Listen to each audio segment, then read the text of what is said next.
are you today? Good, thank you. Did your husband come along with you today? It's kind of a funny story. I did talk to him like we had said, and he just didn't want to come. Did he give you a reason why? He said that he felt like it was more like my problem and not like us. So I said okay. Okay. And how do you feel about that, him not wanting to come with you? With him saying, mainly what he was saying was it's my problem, like I said, and I don't feel like he actually understands what it's like to be a mother and what it's like to have a son like this. Obviously, it's his son too, but if he doesn't feel like he also needs to see someone, he obviously isn't going through the same thing that I'm going through, which is wanting to care for my son and be there for him. And I also just feel like he's pointing fingers at me as though it's my fault. It's my fault that I'm too attached or whatever he thinks. So, okay, that's kind of what I think about it. Okay. Well, I'm glad you came. How was the week at home? There weren't too many horrible things that happened this week. Some weeks are like that. Some weeks are horrible, and some weeks are fine. It was a good week. I got to work on time each day. My son wasn't causing too many problems where I had to come in a little later. And,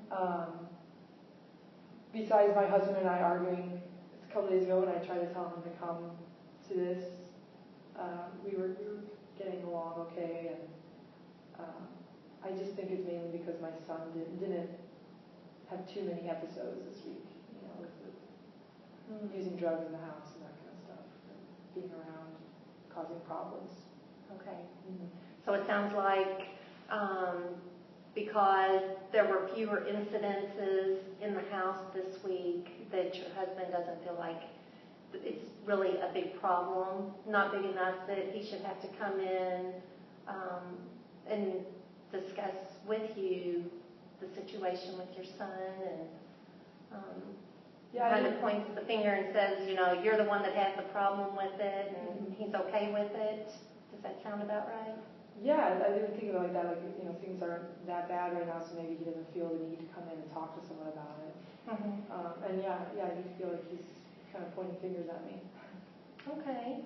Well, we can still explore and work on how you feel and what you want to get out of these sessions. Okay. Again, I'm here just to guide you and help you sort through your thoughts and process, what it is that you want to gain through our sessions. Okay. And if I remember correctly, in summarizing the problem, your son is 23, yeah. 24? Yeah. He's 23.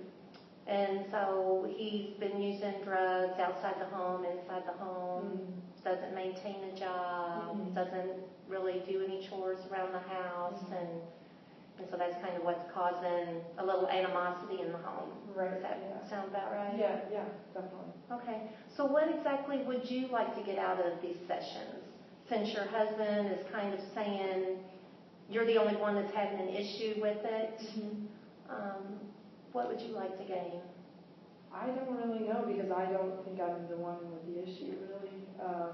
It's my son who obviously has the problems, and I want to know how I can take care of him, and figure out ways that I can, keep him in the family. I don't want to lose him. I don't want him to be homeless ever, because my husband talks about how we should kick him out. So I want to find out how I can take care of him better.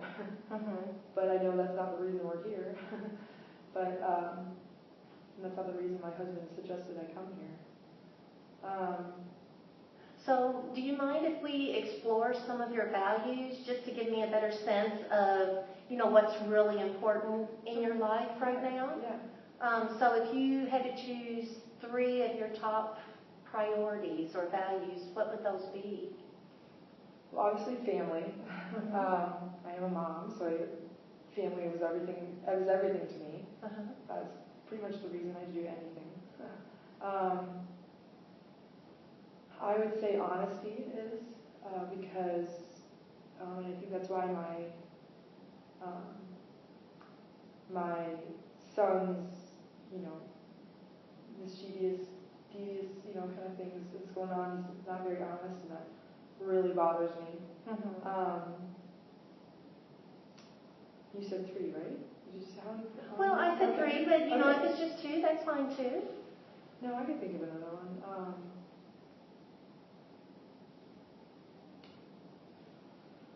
Trying to think. I guess faith is. My husband and I tried to go back to church. Some things have been kind of harder. So that's kind of been something that's important to me recently.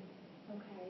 And your husband's been going with you to church? Well, that's good that you all have some sort of common ground in such a difficult situation at home. Yeah, I guess it is. It is a common ground, yeah. Yeah, well, that's great. So it sounds like, your top priority is your family. Yeah. And then you've got your son that's doing behaviors that aren't so favorable. And being that mother, you don't want to see him, hurt himself and not prosper like mothers want their children to. Yeah. So that's got to be really tough for you. It is tough because, I never saw this coming. I always expected him. He got in trouble a lot growing up, but I always expected him to, by this age, to have a head on his shoulders and not be in such bad shape. So it really is exhausting, and it hurts all over. I'm sure it does. Yeah. So have you had discussions with your son about how this really hurts you? Or, how his actions really hurt you inside as a mom? I guess I have, more in like the heat of the moment when he is using. But not so much when he's not. Because I'm so happy that he's not using at that point. I think everything's okay. So I guess I tell him I'm upset, but I guess I usually cry around my husband more instead of my son. Do you think that you crying in front of your husband, do you think that causes him to maybe not look at the problem from your perspective? He sees you being hurt, but then you've got your son as well, and so he's kind of got you on one shoulder and the son on the other. Yeah, I never thought of him. I think he really does care. I know he cares. He's always been there for me and for our son, and I don't know. I think that he does. I know he's looking at. I know what he's seeing as me getting hurt, because I do cry all the time, and I know he does see my son. I'm sure he had hopes and dreams for our son too, and it's hard for us to both see him like this. But I feel like he's just pointing at me, saying I'm the one with the problem, and not him, not us, not my son. And why do you think he might be pointing the finger to you? Maybe because I get so upset about it. Maybe that could be a reason. Okay. And because I guess I do baby my son. Can you explain what you mean by babying him? Well, he is 23. My husband keeps saying we need to tell him he's out. And that just scares me. So I say, no, we can give him more chance. And my husband doesn't realize it, but he does know it, but I don't tell him, I don't admit to it. But I give my son money whenever he needs it. Not all the time, but most of the time, because I know that he doesn't have money, so how is he going to do things like get around and that kind of stuff, or if he wants to go out with his girlfriend, he needs a little money to go to a movie, because I think she's a nice girl, so I don't want him to lose that girlfriend. Did you I don't either. So yeah, I think that's how I baby him. That's how I think he's told me that. That's I'm me babying him, at least. Okay. Do you see that as babying him? Well, he is my baby. So yes. At what point does he not? Is there ever a time that you see him not being your baby, as being someone, grown and responsible for making their own choices and being self-sufficient? I saw him when he was younger, at one point being like that, but right now I don't know where that is anymore, because I feel like this is going to be forever. So I don't know if I see it happening.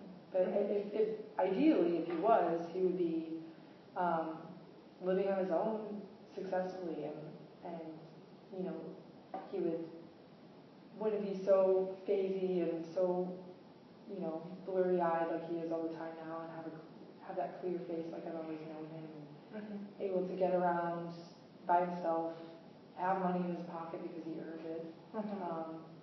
That's how I see him one day. So it sounds like to me that, that would be like your miracle kind of answer, or, if things were perfect, he would be that self-sufficient, independent man with a job and money, and, it sounds like to me that, that's part of what you value is in the family, and, him being able to be self-sufficient would probably make you happy. That would be really great. Yeah. Okay. Yeah. So maybe the next session we can discuss what are some of the things that you can do, to try to help him achieve that self-sufficiency. Okay. What are some of the actions that you're taking or could take to try to balance and allow him to become that self-sufficient person? I could do that, yeah. Okay. Think about that. Yeah, thank you. All right. Well, thank you. I think our session's ended. I hope it has. 12 minutes. Okay, good. Yeah.